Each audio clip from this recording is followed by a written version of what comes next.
सबसे पहले हाँ। मुझे 5 साल 6 साल पहले मेनोपॉज आया था। तो उसमें मैंने सोनोग्राफी कराई थी। तो मेरा एक जो गर्भाशय है उसमें थोड़ी नींबू जितनी गांठ थी। तो उसमें कोई मैलिग्नेंसी तो नहीं आई थी। लेकिन डॉक्टर ने बोला कि अभी 2-3 बार सोनोग्राफी 6-6 महीने में करना पड़ेगा। और फिर देखेंगे कि क्या है, उसका आगे रिपोर्ट करना पड़ेगा। तो मैंने बोला ठीक है। फिर ये सिस्टम से मैं जुड़ गई थी। तो ये सिस्टम की वजह से जो हमारा 16 घंटे का जो फास्ट है, तो उसमें क्या होता है, जो नेगेटिव अपने बॉडी में जो चीज ज्यादा बनती है तो उसका सफाया हो जाता है। वो कैसे कि जैसे वो अपने जो अच्छे सेल होते हैं वो नेगेटिव सेल को खा जाते हैं। तो जो गांठ बनती थी उसका जो बढ़ना था वो तो बंद हो गया। और जो थी वो पूरी तरह से मतलब कि पिघल गई। तो दूसरी बार जब रिपोर्ट कराने गई तो कोई भी उसमें गांठ नहीं थी मेरी। तो डॉक्टर ने बोला अच्छा हो गया है। फिर मेरा 2013 में कैटरेक्ट का ऑपरेशन हुआ था। उस टाइम में ये सिस्टम से नहीं जुड़ी थी। तो वो अपने आप मतलब कि डॉक्टर की जो सिस्टम थी उस तरह से मेरा ठीक हुआ था।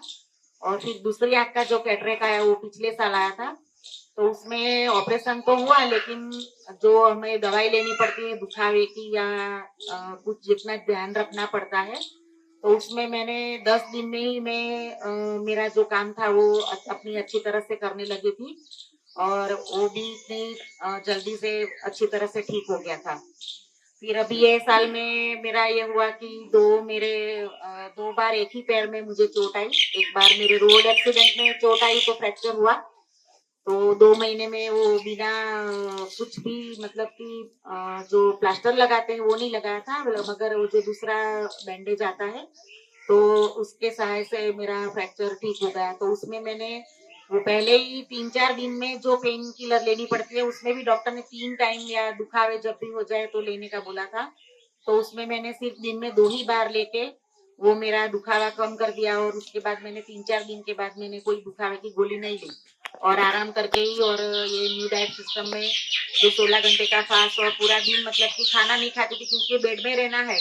तो बेड में रह के खाना वो पकाया हुआ रोटी सब्जी खा के अपना वजन भी बढ़ता है और इसको हीलिंग का टाइम भी कम मिलता है।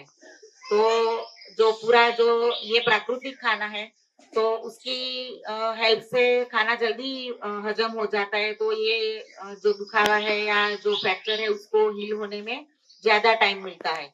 तो डॉक्टर का जो पूरे सारे दुनिया के सब डॉक्टर है, वो जो सब इंसान को जैसे ठीक होता है विज्ञान जो बोलता है उस तरह से वो बोलते हैं कि 2 महीने में होगा 3 महीने में, क्योंकि हड्डी है।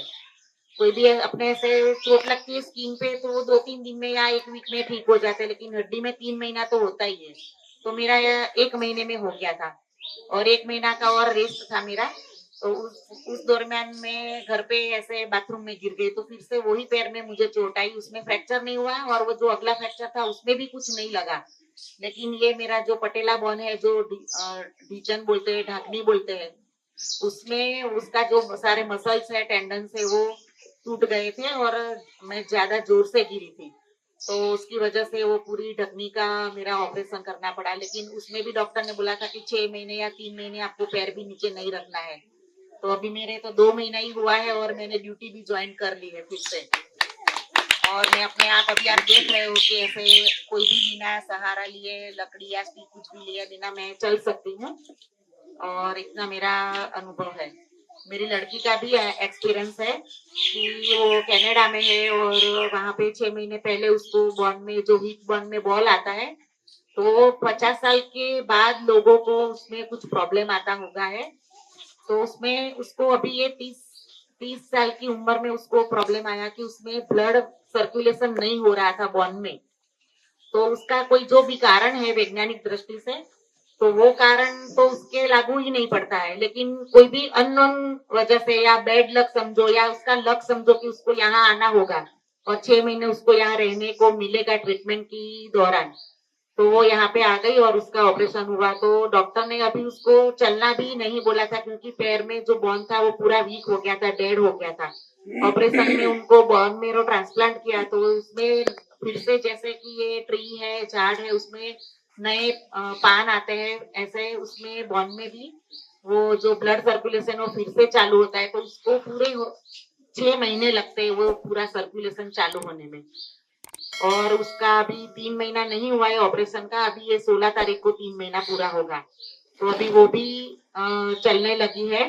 तो उसमें भी डॉक्टर हैरान हो गए कि आपका न्यूट्रिशन है वो मेरे सब ऑर्थोपेडिक पेशेंट को मुझे देना पड़ेगा कि आप लोगों दोनों माँ बेटी इतने जल्दी ठीक हो गए। तो मैं अपने खुद साक्षी हूँ, ये आपका एक्सपीरियंस है कि ये खाने से या इतना घंटे फास्ट रखने से ठीक हो जाते हैं। क्योंकि सारे डॉक्टर ऐसे बोलते हैं कि दवाई लो दूध लो, दवाई लो दूध लो, सवेरे उठ के ये दवाई लेनी है उसके साथ दूध लेना है, हड्डी का ऑपरेशन है तो कैल्शियम की गोली लेनी है। तो मैंने कोई अपनी मेरी इतनी मेनोपॉज भी आ गया है, इतनी मेरी 54 एज रनिंग है, अभी कोई कैल्शियम की गोली उस टाइम भी नहीं ली, दूसरी बार भी नहीं ली, फिर भी मैं अभी चल सकती हूँ, ठीक हूँ, कोई और दूसरा फ्रैक्चर भी नहीं हुआ और इतना सारा जल्दी रिकवरी भी हो गया।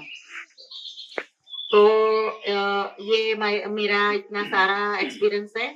और मेरे घर में जो भी है, मेरे मेरे साथ में मेरे फ्रेंड्स है, मेरे साथ में मेरे जो कलीग है मेरी ड्यूटी में, सबको मैं ये डॉक्टर जन्ना का जितना भी वीडियो होता है फॉलो करने के लिए बोलती हूँ। एक्सपीरियंस कैसे जूस बनाना, मैं जब भी ड्यूटी पे जाती हूँ तो मैं 2 बड़े 500 ml के जूस बना के लेके जाती हूँ। अभी मैंने ड्यूटी स्टार्ट किया तो 2 में मतलब कि 2 और 2 4 महीने से मैं ड्यूटी पे नहीं जाती थी। तो मेरे जूस के बिना सब लोग सूने पड़ गए थे मेरे फ्रेंड्स। तो बोले कि चलो अब नेहा आ गई है तो जूस पीने को मिलेगा। तो मैं हर रोज सबके लिए मतलब कि 2 जूस लेके जाती हूँ, एक ग्रीन जूस और रेड जूस।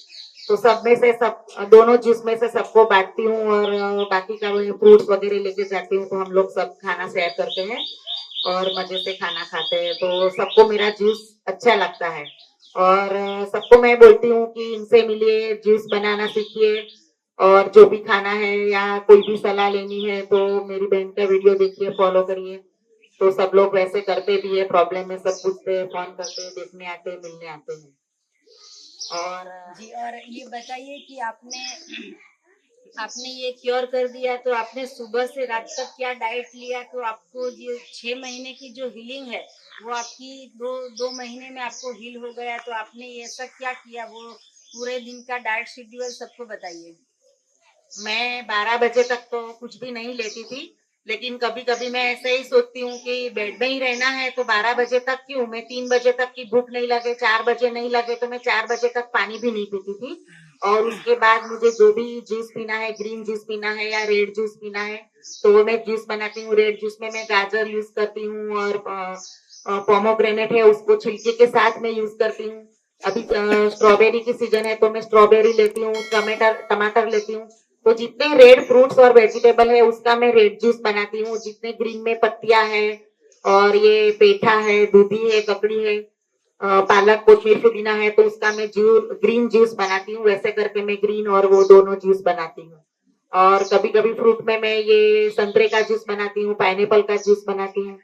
तो ये सब जूस पीती हूँ और खाने में सलाद लेती हूँ और फ्रूट्स लेती हूँ। शाम को भी मैं ऐसे पकाया हुआ खाना इतना नहीं खाती हूँ और मुझे सब्जी खाना बहुत अच्छा लगता है। तो मैं बैंगन की सब्जी सब्जी उसमें जिस तरह से अलग अलग जितनी भी स्टाइल से बनती है वो मैं बना के खाती हूँ। पका के या कच्ची? पका के, सब्जी पका के खाती हूँ। लेकिन 20%। हाँ, शाम को मैं जो खाती हूँ उसमें मैं रोटी नहीं खाती, रोटी खाना इतना अच्छा नहीं लगता है। ये सब्जी और जूस और फ्रूट ये 3 चीज में लेती हूँ।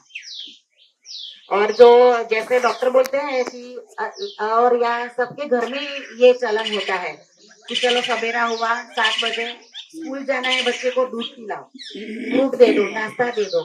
दोपहर में 12 बजे घर पे सब आते हैं, बोलते हैं कि चलो काम वाली बाय आई आएगी, अभी 1 बजे बर्तन खाली कर रहे हैं तो खाना खा लो। छोटे बच्चों को भी ये खाने का यही रखते हो या उनका अलग है? मेरे 2 लड़की और लड़का है। तो लड़की का तो अभी शादी हो गई है तो ससुराल में है, तो वो भी यही फॉलो करती है, तो वो भी मेरे जैसे ही करती है, मतलब कि झरना बहन जैसे गाइड करती है उसको भी।